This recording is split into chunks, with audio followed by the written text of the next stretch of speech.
राधे राधे दोस्तों, आपका हमारे YouTube चैनल दिव्य भक्ति ज्ञान वेग में हार्दिक स्वागत है। आज हम लेकर आए हैं एक बहुत ही रोचक और सीख देने वाली कहानी, बंदरिया रानी की बैसाखी स्नान की कथा।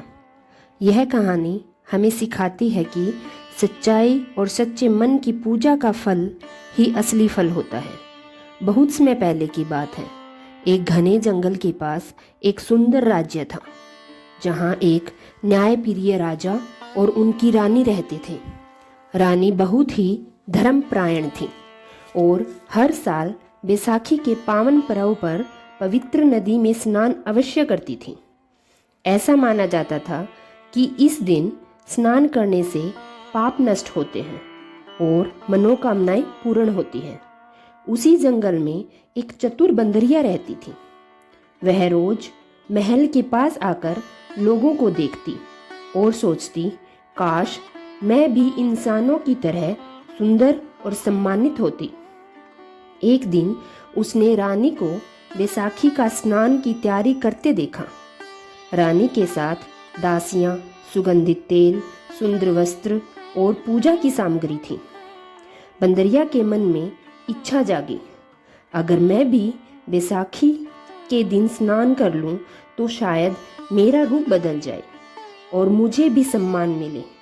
बैसाखी के दिन सुबह सुबह जब रानी नदी की ओर जा रही थी तो बंदरिया ने एक योजना बनाई। उसने मौका देखकर रानी के वस्त्र चुरा लिए और खुद उन्हें पहन लिया। दूर से देखने पर वह बिल्कुल रानी जैसी लग रही थी। जब असली रानी स्नान करके बाहर आई तो उन्होंने देखा कि उनके कपड़े गायब हैं। मजबूरी में उन्होंने साधारण वस्त्र पहने और महल लौट आई। उधर बंदरिया रानी के रूप में महल पहुंच गई।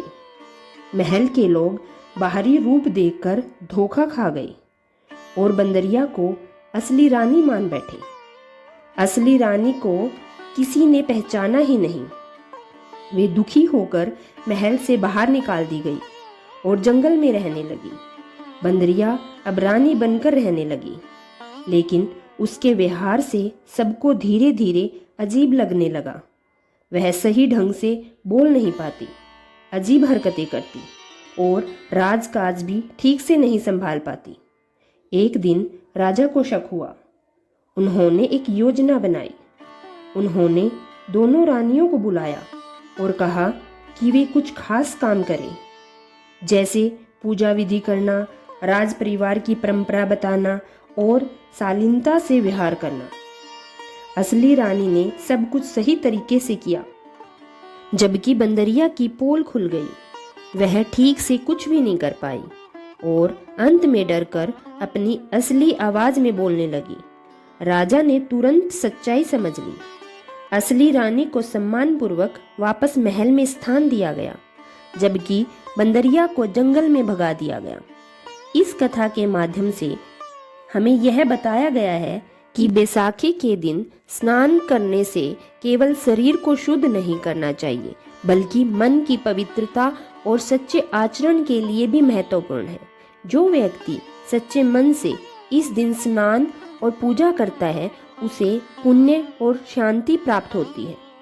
अगर आपको यह कहानी पसंद आई तो वीडियो को लाइक करें, चैनल को सब्सक्राइब करें और ऐसी ही कहानियों के लिए हमारे चैनल दिव्य भक्ति ज्ञान वेग से जुड़े रहें। धन्यवाद।